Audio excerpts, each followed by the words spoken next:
why can't you just go up to her, just say something nice, compliment her, and then ask her for her number? That's it. Please. What's going on, guys? Let's go and check out this compilation video. Here we go. Can we please bring back men coming up to us? Why are you so scared? Why are you so scared of coming up to us? I'm here to tell you right now, we don't care. Let me tell you something. We don't care. Genuinely, I don't want, I get it, rejection, okay, I get it. However, if you go up to a girl in a nice way, I don't think you can fail. Honestly. Especially if you've already made, eye contact, several times with the girl. If you're out in public and you've made eye contact, let's say you're in the subway or the bus or just walking or getting coffee or something, and you've made eye contact with this girl multiple times, she probably thinks you're attractive. So why can't you just go up to her, just say something nice, compliment her, and then ask her for her number? That's it. Please. They're begging. They're absolutely begging and pleading at this point in time for men to approach them, right? So that's where we're at when it comes to the single dating market. Now, she's making the argument and saying, hey, if a woman is smiling or I guess giving you eye contact, it means to approach her. But, women have made the case, just because a woman is nice to you doesn't necessarily mean that she wants you or finds you attractive or so on and so forth.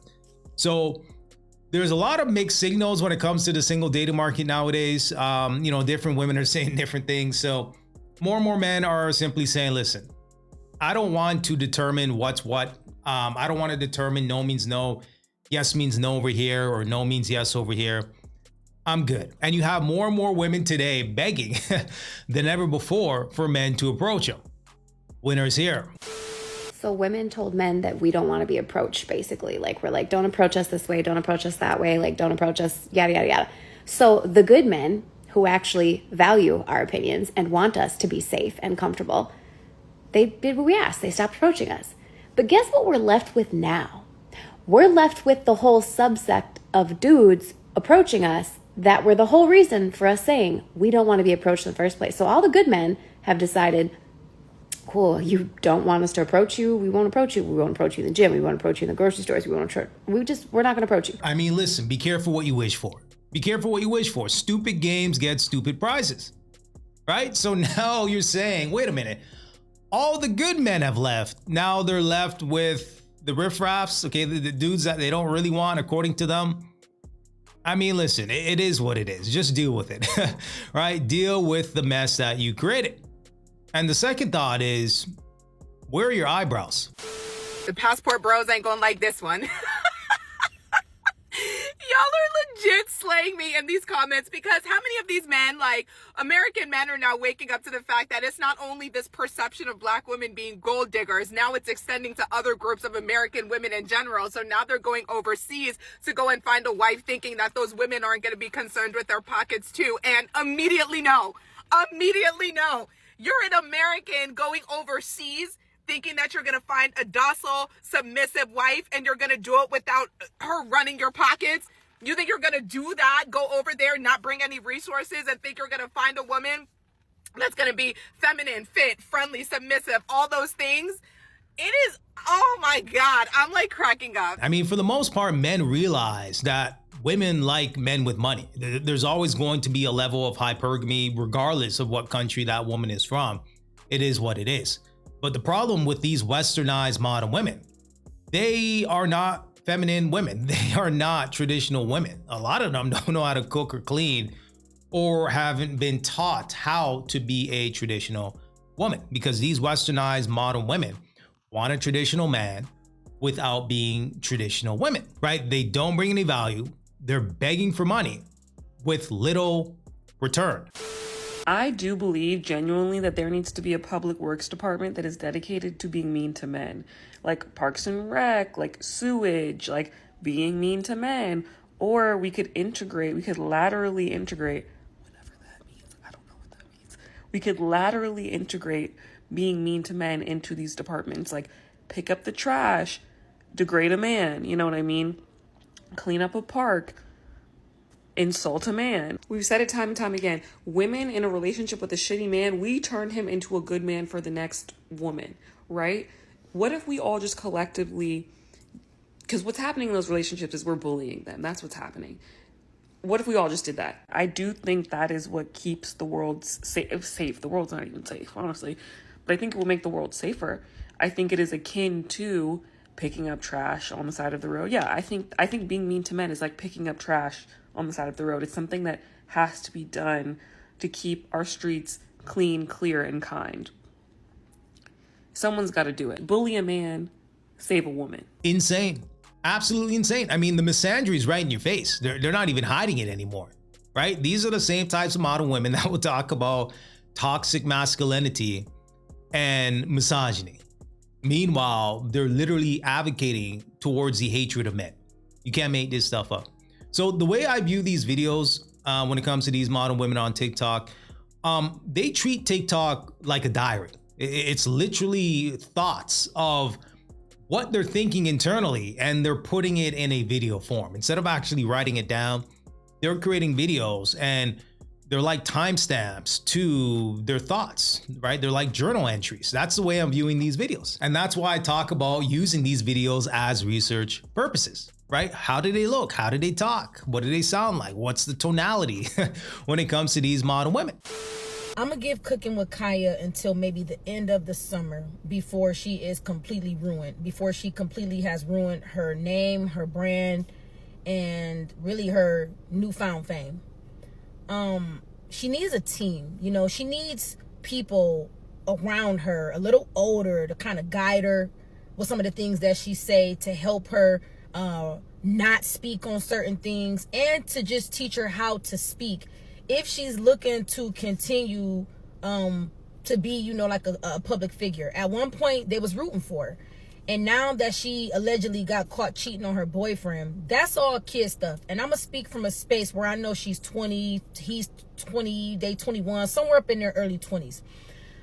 First and foremost, this type of behavior is expected because she's young. And this is why we try to tell young people not to get in relationships, because it comes with a lot of emotions, a lot of ups, a lot of downs, a lot of things that y'all just can't quite sort out on your own. Y'all don't even know how to sort out your own emotions, let alone somebody else's.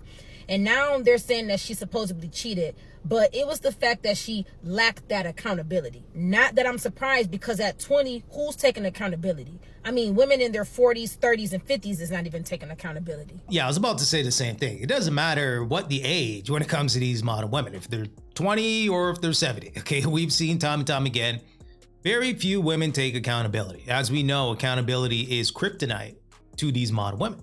Right. And when Kaya, you know, went viral, Cooking with Kaya, you know, we're kind of rooting for her. You know, she's cooking for a man and showing women how to, you know, be a little bit more submissive, so on and so forth.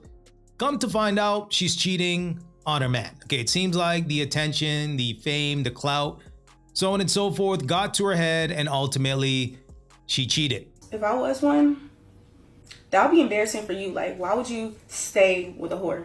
Why would you cry for a whore when she says she wants you to go get established and that she doesn't want to be in a relationship? Why would you literally cry? Okay? Like, y'all, I've never seen a man cry like that. And I'm not, men can cry. But it just got to the point where it's like, dang, like, every time I tell you anything like that. First, I want to tell every young man or young woman, do not let social media ever make you feel like you need to be established at 20 years old.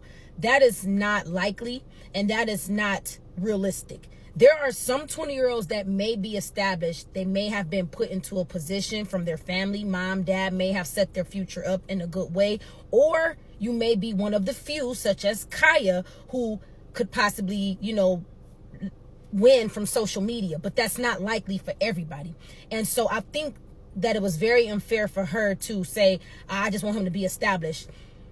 Everybody does not get the opportunity that you got, Kaya. And when it comes to young men, they definitely don't get put on nearly as easy as a girl. Girls can clap their booties and make a little bit of food. Girls can just be cute. Girls can just, you know, it's so many ways for women of all ages to really get money those same opportunities are not there for young men. I mean, this is a classic case of hypergamy.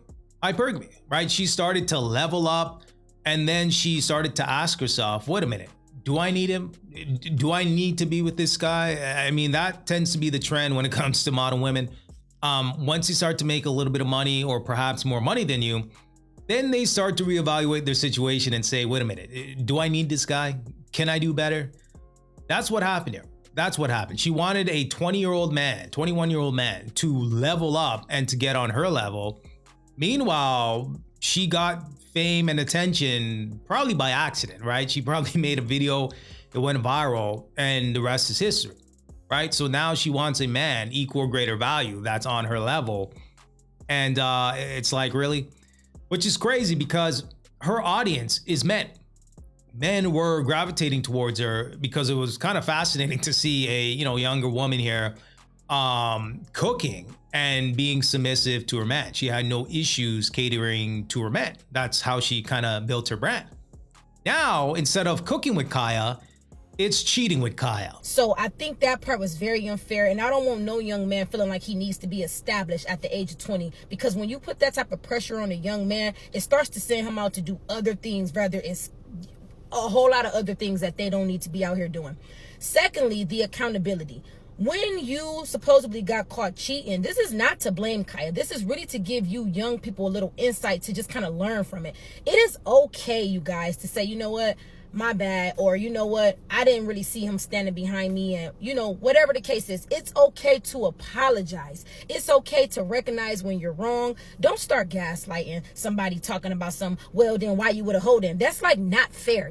That's like emotional abuse to that young man. And last but not least, to say, well, why is you crying over a hoe then? If I'm such a hoe, why you crying over me? Well, he's crying over you because he loves you. He's crying over you because his feelings are already wrapped up into you. This is a prime example of why men do not feel safe with women.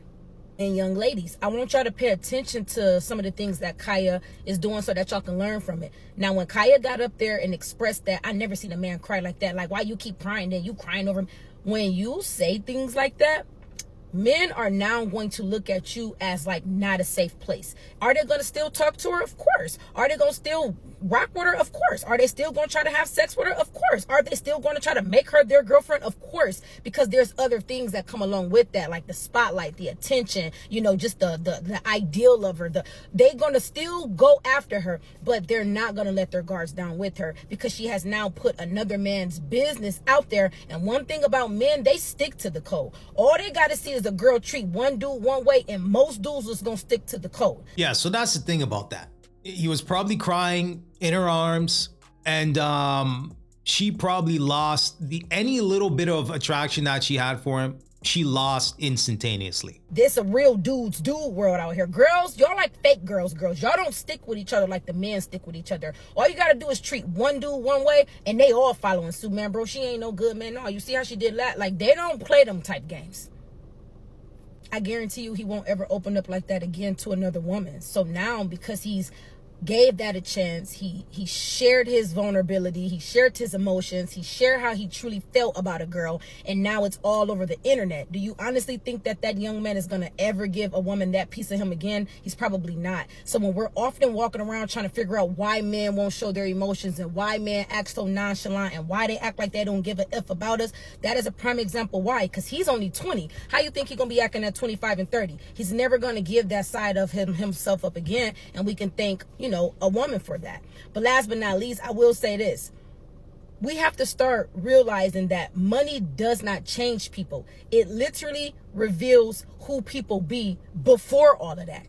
So y'all did all that rooting for Kaya, and I'm still rooting for her success, but she's gonna have to get it together, because the more she start talking, the more she start opening her mouth, the more we are able to see that she's not really a girl's girl, and the more unlikable she becomes. I'm really hoping she can get a team to grab a hold of her so that she can know what to say and what not to say, or just as quick as the fame found her, she getting ready to lose it, because her personality is not, it's just not, it's not mathing. All right, guys, so there you have it. So shout outs to this content creator for keeping it real here. I mean, she's absolutely right. I mean, the fame is just highlighting who she really is, right? The fame, the clout, the attention. that's usually what happens, right? It's kind of hard to hide who you really are. After a while, you know, people are not stupid. People can kind of pick up on who you are. They start listening to you more, you know, watching you more.